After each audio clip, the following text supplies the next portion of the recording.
Salamo fahenina ambefapolo ho an'ny mpiventira nataon'ny Korahita Atalmoto tononkira Andriamanitra no aro sy hery ho antsika mpamonjy mora azo indrindra amin'ny fahoriana izy koa izany no tsy antahorantsika na dia ho levina aza ny tany na mifindra ho ao anatin'ny ranomasina aza ny tendrombohitra na mirohondrohona sy misamboaravoara aza ny onjany ka miorooro ny tendrombohitra noho ny fisafokany misy ony koa ny sampany dia mampifaly ny tanan'Andriamanitra fonenany masiny avo indrindra Andriamanitra no eo ampovoany ka tsy mba hihetsika izy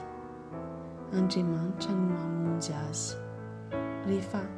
mandiva ho maraina ny andro ny tabataba ny firenena samihafa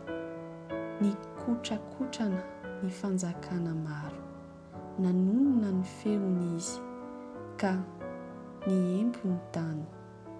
Andriamanitra tompony maro no momba antsika Andriamanitra Jakoba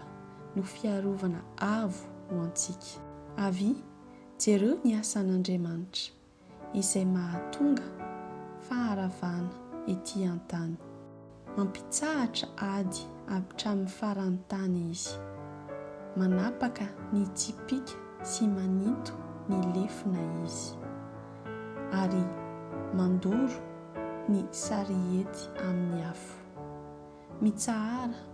ka aoka ho fantatrareo fa izao no Andriamanitra hisandratra amin'ny firenena samihafa aho hisandratra amin'ny tany aho Andriamanitra tompony maro no momba antsika Andriamanitra Jakoba no aro antsika